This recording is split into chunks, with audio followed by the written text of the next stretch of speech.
پاک صلی اللہ علیہ وسلم کی حدیث ہے مسلم میں طبرانی میں، حضور نے فرمایا آؤ میں تمہیں پچھلے زمانے کے ایک ایماندار نوخیز ولی اللہ کی بات سناؤں۔ پچھلے زمانے حضور نے فرمایا پچھلے زمانے میں ایک بادشاہ جادو کے زور پہ حکومت کرتا تھا۔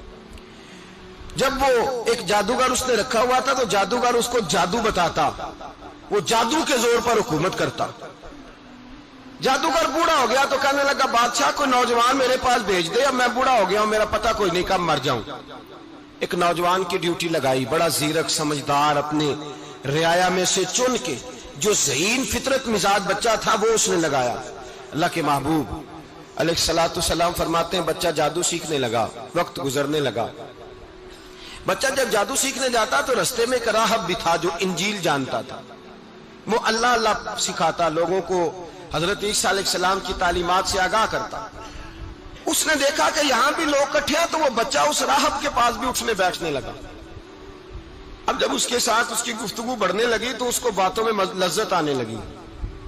اس نے راہب نے پوچھا کہ تو کون ہے اور کس طرح سے آیا ہے، کیا تیرا معاملہ ہے؟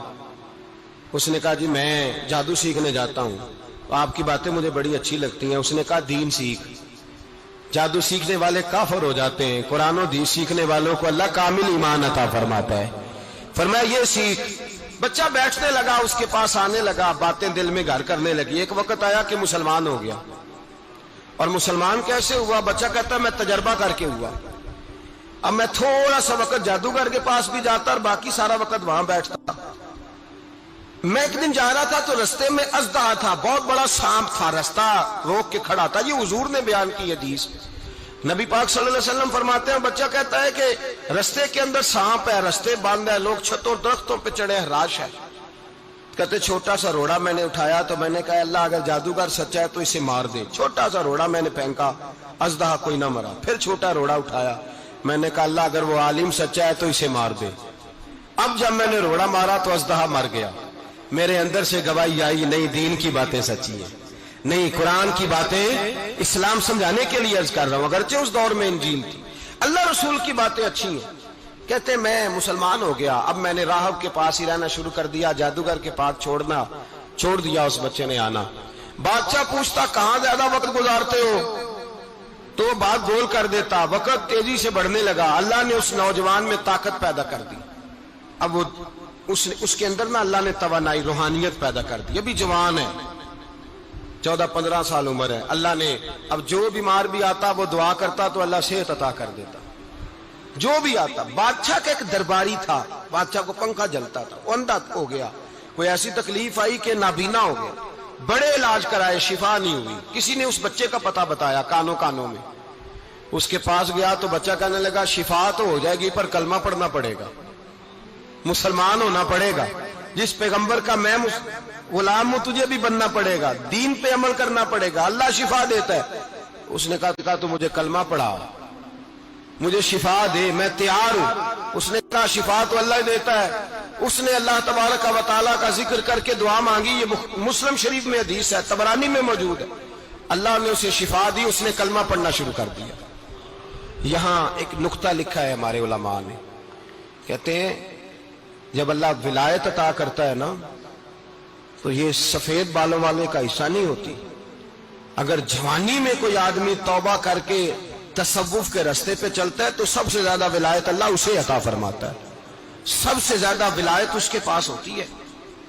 ابھی اس کے بال کالے ہیں، چڑھتی جوانی ہے، دعا کی تو اللہ نے، اور حدیث پاک میں موجود ہے کوڑے آتے تو شفا یاب ہو جاتے، اندھے آتے تو شفا یاب، برس والے آتے تو اللہ سے دے، جوان ہے۔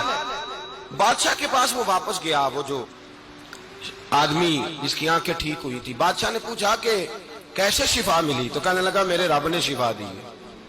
بادشاہ سجدے کراتا تھا، اپنے آپ کو منواتا تھا معاذ اللہ، کہنے لگا میرے علاوہ کون رب ہے؟ اس نے کہا وہی رب ہے جس نے تجھے پیدا کیا ہے، اور وہی رب ہے جس نے مجھے اندھے کو آنکھیں دی ہیں، وہی ہے میرا مالک۔ کہا اچھا تو مجھے نہیں مانتا؟ کہا نہیں میں اپنے رب کو مانتا ہوں۔ بادشاہ نے اسے سزا دی، ستایا، اس نے بچے کا پتہ بتایا، پھر بچے کو بلا کے ستایا تو اس راہب کا پتہ بتایا، راہب بھی قتل ہو گیا، نابینا بھی قتل ہو گیا۔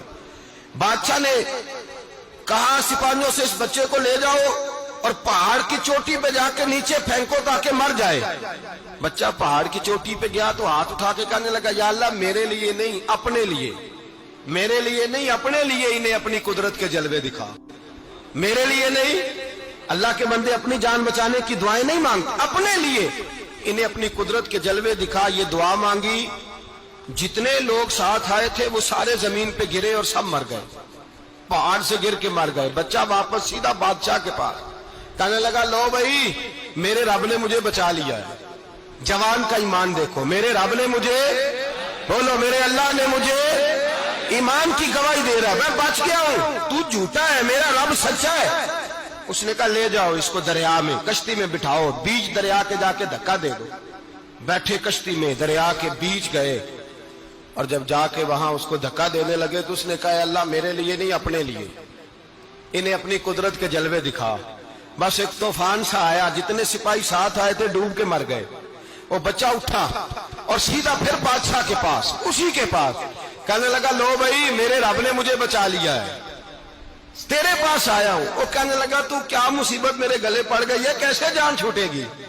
تو بچہ کہنے لگا اگر تو مجھے باندھے درخت کے ساتھ اور سارے ملک کو بلائے، لوگوں کو اکٹھا کرے، پھر تو مجھے تیر مارنا، میں تجھے بتاؤں گا کیسے مارنا ہے، میں مر جاؤں گا.